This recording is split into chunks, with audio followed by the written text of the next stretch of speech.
গ্রীষ্ম বর্ষা বিনীতি ভরসা।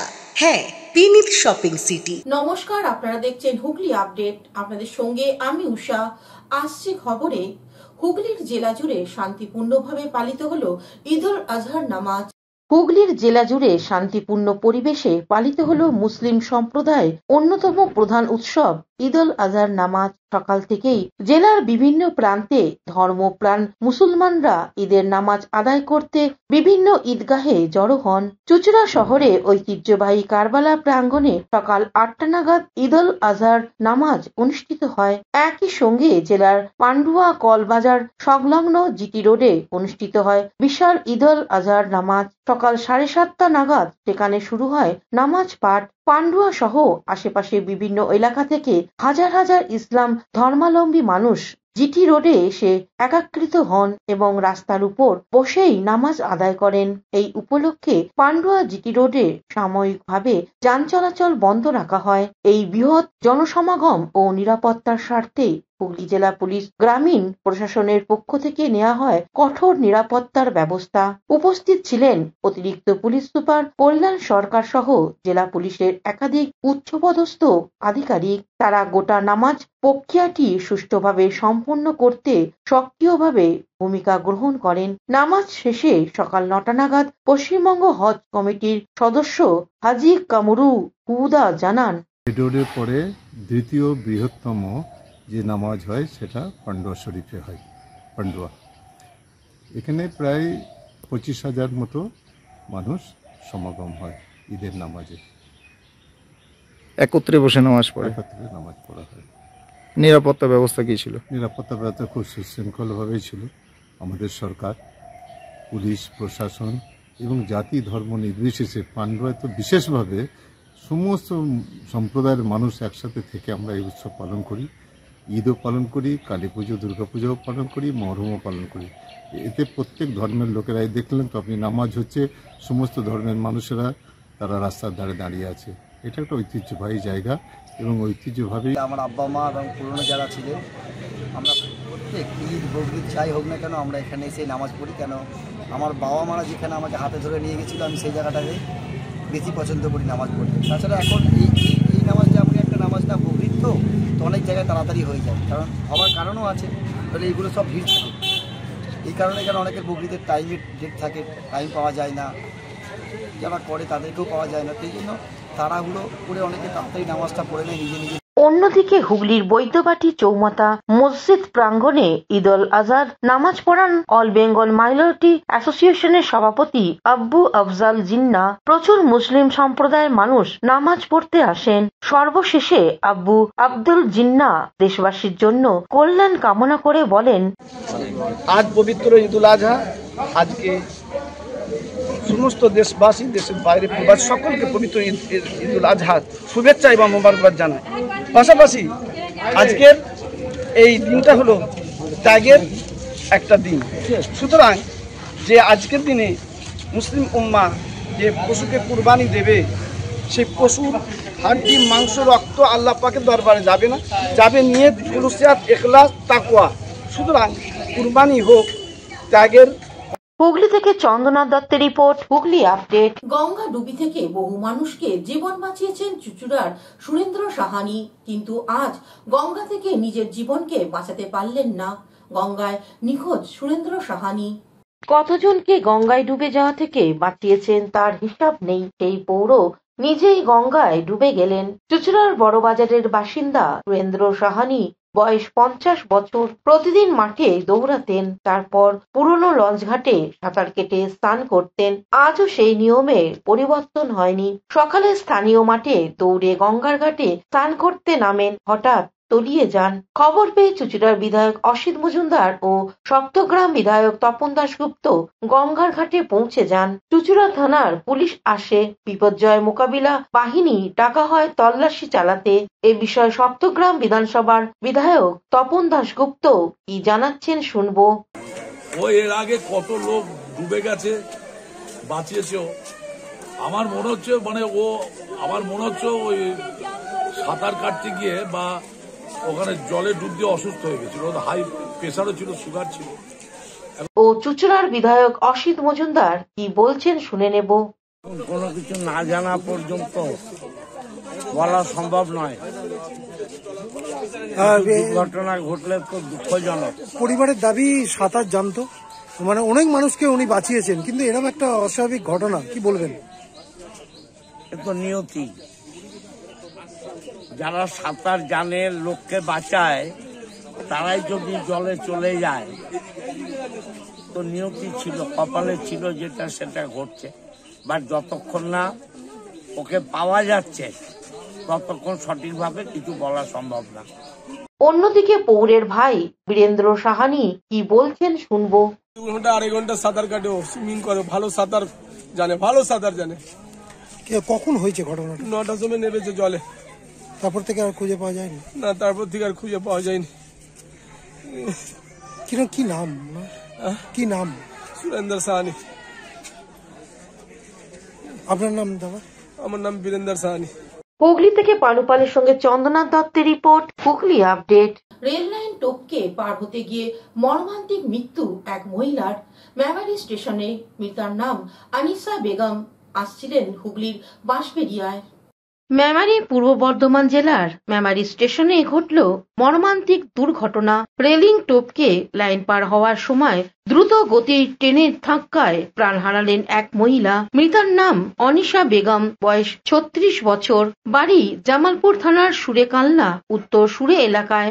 জানা যায় অনিশা বেগম তার স্বামী নিজাম কুলেসি ও 2 সন্তানকে নিয়ে মেমারি স্টেশন থেকে বাঁশবেড়িয়া উদ্দেশ্যে রওনা দিচ্ছিলেন। স্বামী টিকিট কাউন্টারে টিকিট কাটছিলেন। সেই সময় অনিশা বেগম 2 সন্তানকে সঙ্গে নিয়ে রেলিং টপকে লাইন পার হয়ে 1 নম্বর প্ল্যাটফর্মে ওঠার চেষ্টা করেন।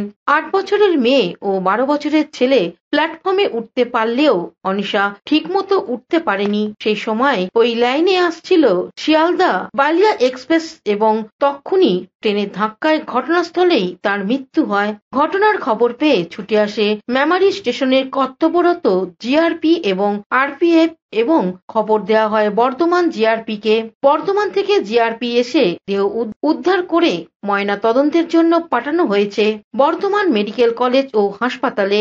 দুর্ঘটনার পর প্ল্যাটফর্মে ও স্টেশনে চাঞ্চল্য ছড়িয়ে পড়ে। এই ঘটনার পর রেলওয়ে কর্তৃপক্ষ আবারও যাত্রীদের উদ্দেশ্যে সচেতনতার বার্তা দিয়েছে। রেলিং টপকে লাইনে উপর দিয়ে পারাপার থেকে বিরত থাকুন। মেমারি থেকে আশিস কুমার ঘোষের রিপোর্ট, হুগলি আপডেট। হুগলির ব্যান্ডেল নলডাঙ্গায় গভীর রাতে ঘুরে বেড়াচ্ছে চোর।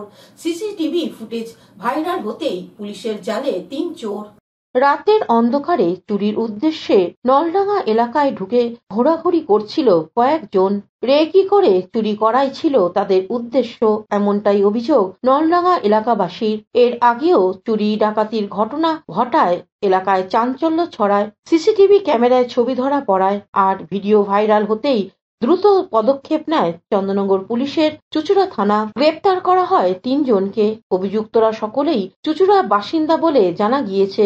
পুলিশ সূত্রে আরও জানা গিয়েছে এর আগেও ওই যুবকদের বিরুদ্ধে একাধিক চুরির অভিযোগ রয়েছে। কোদালিয়া 2 নম্বর গ্রাম পঞ্চায়েতের অন্তর্গত নলডাঙ্গা এলাকায় 2 দিন আগে রাতের বেলা এলাকার একাধিক বাড়িতে ঢোকার চেষ্টা করতে দেখা যায় চোরের দলকে। সিসিটিভি ফুটেজে ধরা পড়ে তাদের গতিবিধি। কখনো তারা বাড়ির আশেপাশে ঘোরাফেরা করছে, কখনো আবার উকি দিচ্ছে জানলার ভিতর। এরপর এলাকারই এক যুবক সেই সিসিটিভি ফুটেজ সমাজ মাধ্যমে শেয়ার করেন। মুহূর্তের মধ্যে তা ভাইরাল হয় এবং সেখান থেকেই চন্দননগর থানার পুলিশ উদ্যোগী হয়ে তদন্ত শুরু করে। ভিডিও দেখে শনাক্ত করা হয় অভিযুক্তদের এবং অবশেষে ধরা পড়ে তারা। নলডাঙ্গা এলাকাবাসীর এই ঘটনার পর পুলিশের তৎপরতাকে সাধুবাদ জানিয়েছেন। আমরা অভিযোগ করেছিলেন? হ্যাঁ, থানায় অভিযোগ করা হয়েছে, ডায়েরি করা হয়েছে। ঘরে ঢুকে চুরি করেছে? ঘরে ঢুকে চুরি করেছে। কখন হয়েছিল? কখন হয়েছে জানি না। আমি ভোরবেলা উঠে রান্না করতে উঠে দেখি ব্যাগ বাইরে, অফিসের ব্যাগ বাইরে, আলমারি খোলা, 2টো আলমারি খোলা। ভেঙে ঢুকেছিল কিছু? না, ছাদের দরজা খোলা ছিল, সেই ছাদের দিক দিয়ে ঢুকেছে। এইভাবে দিনে দিনে যে দৌরাত্ম বাড়ছে, কি বলবেন? সেই প্রশাসন ঠিক নেই আমাদের, সেই জন্যই এরম হচ্ছে। যদি সতর্কবার্তা থাকতো তাহলে আর এরম হতো না। দেখা যাচ্ছে যে সমাজ মাধ্যমে ভাইরাল হয়েছে সিসিটিভি, তারপরেই তৎপর হয়েছে প্রশাসন, ইতিমধ্যেই গ্রেপ্তার হয়েছে। সেই ব্যক্তিদের? তারা অবশ্যই চোর। চোর বলে এরকম দুবার করে আসছে পাড়ার মধ্যে, দুবার তিনবার পাশের বাড়িও এসছে, ঘুরে সিসিটিভিতে দেখা গেছে দুজন বাড়িতে ঢুকেছে, ঘুরছে পাড়ার মধ্যে। ফুটেজটা হচ্ছে অত দুদিন আগের রাতের ফুটেজ, আর আমার এই বাড়িরই সিসিটিভি ফুটেজ। তখন প্রায় 1:35-30 বাজে। আমাদের কাছে রাতের বেলা একটা ফুটেজ ছিল, যেদিন রাতের বেলা ওরা এসছিল সেদিন একটা ফুটেজ ছিল। তো সেই সময় অতটা আমি গুরুত্ব দিইনি বিষয়টা, যেহেতু আমাদের এই একটা বাড়িতেই এসছিল, টোটোর এখানে উকি ঝুঁকি মারছিল। পরের দিন যখন আরো অন্যান্য বাড়ির ফুটেজগুলো আমি পাই, সেই সময় আমার মনে হয় এই বিষয়টা সমাজ মাধ্যমে আনা দরকার। কারণ তারা রাতের বেলা 1:30টার সময়, এখন গরমকাল, এই গরমকালে রাতের বেলা 1:30টার সময় স্বাভাবিকভাবে নলডাঙ্গার প্রত্যেকটা মানুষই জেগে থাকে। তো সেই অনুযায়ী রাতের বেলা 1:30টার সময় এই বাড়ি থেকে ওই বাড়ি ঢুকছে, ওই বাড়ি থেকে সেই বাড়ি ঢুকছে, যেরকম ভাবে দিব্যি দাপিয়ে বেড়াচ্ছে চোররা, তো সেখানে স্বাভাবিকভাবে প্রশাসনের উপর একটা সন্দেহ থেকেই যায়, প্রশাসনের ভূমিকা নিয়ে একটা সন্দেহ থেকে যায়।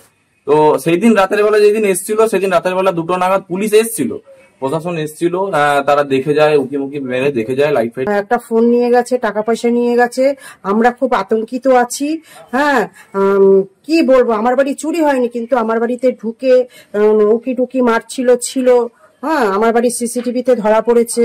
আমারই বাড়ির ছেলে দেখে চিৎকার চেঁচামেচি করার পর তারা পালিয়ে গেছে। ওরা কি চুরির উদ্দেশ্যে এসেছিল? চুরির উদ্দেশ্যে এসেছিল। কি করে বুঝলেন চুরির উদ্দেশ্যে এসেছিল? ওরা দরজার দিকে উকি মারছিল, টোটোর দিকে উকি মারছিল।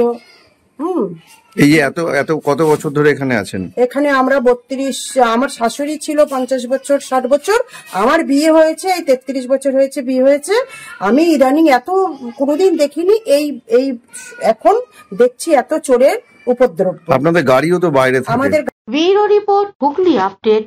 এখন নিয়ে নেব বিজ্ঞাপন বিরতি। বিরতির পর ফিরে আসছে খবরে। শীত, গ্রীষ্ম, বর্ষা, পিনিতি ভরসা। হ্যাঁ, পিনিত শপিং সিটি। যে কোনো মরশুমের রেডিমেড জামা কাপড় পাওয়া যায় একই ছাদের তলায়। ছোট থেকে বড়, পুরুষ, মহিলা ও শিশুদের একমাত্র নির্ভরযোগ্য প্রতিষ্ঠান। শীতকালীন যে কোনো শাড়ি, জিন্স, টপ, কুর্তি, চুড়িদার, পাঞ্জাবি মানেই পিনিত শপিং সিটি। আখন বাজার, চুঁচুড়া, Hooghly. Amala nursing home. Enjoy a weekend at Vedam, the paradise of peace. A home away from home.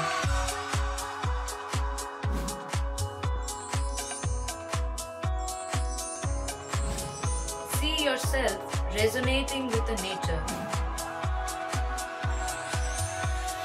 Vedam welcomes you to create your best memories. বিরতির পর ফিরে এলাম খবরে। কিছুদিন আগে ক্রেতা সেজে লক্ষাধিক টাকার সোনার চেন নিয়ে চম্পট দিয়েছিলেন এক যুবক। অবশেষে শ্রীরামপুর থানার পুলিশ ওই যুবককে গ্রেপ্তার করলেন। গত 28শে মে শ্রীরামপুর বউবাজারে একটি সোনার দোকানে গ্রাহক সেজে সোনার চেনের গোছা লুট করে চম্পট দেয় অভিযুক্ত। প্রায় 8 লক্ষ টাকার সোনার গহনা লুটের আগে ওই দোকানে দুদিন এসে রূপোর গহনা কেনার নামে রেকি করে যায় সে। দোকানে নিরাপত্তা রক্ষী থাকে না, গেটে তালাও দেয়া থাকে না, অনায়াসে জিনিস নিয়ে পালিয়ে যাওয়া যায়। সেই সুযোগকে কাজে লাগায় সুশান্ত।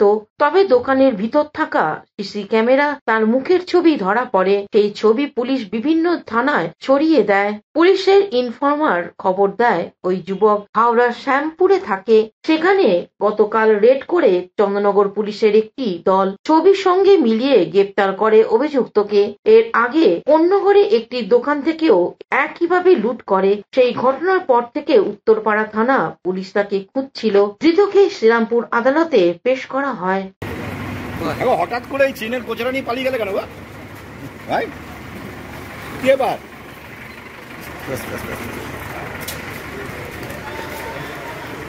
হুগলি থেকে চন্দনা দত্তের রিপোর্ট, হুগলি আপডেট। কালাজ্বরে ওষুধ আবিষ্কার করেছিলেন হুগলি মৌসুম কলেজের প্রাক্তন ছাত্র উপেন্দ্রনাথ ব্রহ্মচারী। ওনাকে নিয়ে আজ এক সেমিনার অনুষ্ঠিত হলো চুঁচুড়া রবীন্দ্র ভবনে। হুগলির মহসিম কলেজে প্রাক্তনী কালাজ্বরের ওষুধ ইউরিয়া সিরাবাইন এর আবিষ্কারকে সার্ধ জন্মশতবর্ষ পালন উপলক্ষে জাতীয় সেমিনারের আয়োজন করল মহসিম কলেজ কর্তৃপক্ষ।